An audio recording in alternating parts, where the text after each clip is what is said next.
ಮಕ್ಕಳಿಲ್ಲ ಅಂತ ಮಗುವನ್ನ ಕಿಡ್ನಾಪ್ ಮಾಡಿದ್ದ ಖತರ್ನಾಕ್ ಲೇಡಿ ಅಂತೆ ಇಬ್ಬರು ಮಹಿಳೆಯರನ್ನ ಸದ್ಯ ಚಿಕ್ಕಜಾಲ ಪೊಲೀಸರು ಬಂಧಿಸಿದ್ದಾರೆ.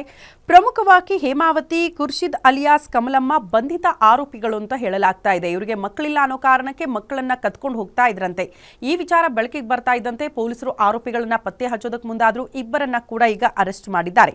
5 ಗಂಟೆಗಳಲ್ಲಿ ಮಗುವನ್ನ ಕಿಡ್ನಾಪ್ ಮಾಡಿದ್ದ ಸಂದರ್ಭದಲ್ಲೇ ಅವರನ್ನ ಪತ್ತೆ ಹಚ್ಚಿದ್ದಾರೆ. ಅದು ಕೂಡ 4 ವರ್ಷದ ಮಗುವನ್ನ ಇವರು ಕಿಡ್ನಾಪ್ ಮಾಡ್ಕೊಂಡು ಹೋಗ್ತಾ ಇದ್ರು. ಬಟ್ 5 ಗಂಟೆಗಳಲ್ಲಿ ಕಿಡ್ನಾಪ್ ಆಗಿದ್ದ 4 ವರ್ಷದ ಮಗುವನ್ನ ಕೂಡ ಪೊಲೀಸರು ರಕ್ಷಣೆ ಮಾಡಿದ್ದಾರೆ.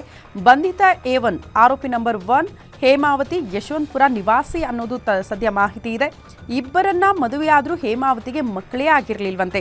ಗಂಡು ಮಗು ಬೇಕು ಅಂತ ಹೇಮಾವತಿ ಸತತವಾಗಿ ಹುಡುಕ್ತಾ ಇದ್ಲು. ಈ ಬಗ್ಗೆ ಸ್ನೇಹಿತೆ ಕಮಲಮ್ಮ ಬಳಿ ಹೇಳ್ಕೊಂಡಿದ್ಲಂತೆ ಹೇಮಾವತಿ. ಇಬ್ರು ಸೇರಿಕೊಂಡು ಪ್ಲಾನ್ ಮಾಡಿ ಕೂಲಿ ಕೆಲಸದವರ ಮಗುವನ್ನೇ ಕಿಡ್ನಾಪ್ ಮಾಡಿಬಿಟ್ಟಿದ್ದಾರೆ.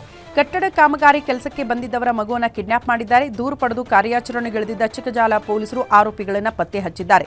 ಅದು ಸಿಸಿ ಕ್ಯಾಮೆರಾ ದೃಶ್ಯಗಳನ್ನ ಆಧರಿಸಿ ಅದನ್ನ ಪರಿಶೀಲನೆ ಮಾಡಿ ಮಗುವನ್ನ ರಕ್ಷಣೆ ಮಾಡೋದರ ಜೊತೆಗೆ ಆರೋಪಿಗಳನ್ನ ಪತ್ತೆ ಹಚ್ಚುವಲ್ಲಿ ಪೊಲೀಸರು ಯಶಸ್ವಿಯಾಗಿದ್ದಾರೆ.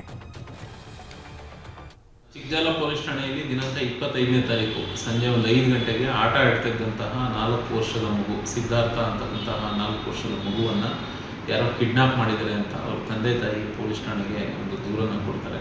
ಚಿಕ್ಕಜಾಲ ಪೊಲೀಸ್ ಠಾಣೆಯಲ್ಲಿ ಕಿಡ್ನಾಪ್ ಕೇಸ್ ರಿಜಿಸ್ಟರ್ ಆಗುತ್ತೆ. ನಾವು ಕೂಡಲೇ ತನಿಖೆಯನ್ನು ಪ್ರಾರಂಭಿಸ್ತೀವಿ. ಮತ್ತು ಕೆಲವೇ ಗಂಟೆಗಳಲ್ಲಿ ರಾತ್ರಿ ಒಂದು 10:30-11 ಗಂಟೆ ಟೈಮಲ್ಲಿ ಮಗುವನ್ನು ಪತ್ತೆ ಹಚ್ಚಿ ಪೋಷಕರ ವಶಕ್ಕೆ ಕೊಟ್ಟಿರ್ತೇವೆ. ಕಿಡ್ನಾಪ್ ಮಾಡಿದವರು ಯಾರಪ್ಪ ಅಂತ ಹೇಳಿದರೆ, ಏನು ನಮ್ಮ ಪ್ರಕರಣದಲ್ಲಿ A2 ಆರೋಪಿ ಇದ್ದಾರೆ. ಅವರಿಗೆ 2 ಮದುವೆಗಳಾಗಿರ್ತವೆ. 2 ಕೂಡ ಮದುವೆಗಳು ವೈಫಲ್ಯ ಆಗಿದ್ದು ಈಗ 2 ಗಂಡಂದಿರ ಜೊತೆ ಇರೋದಿಲ್ಲ.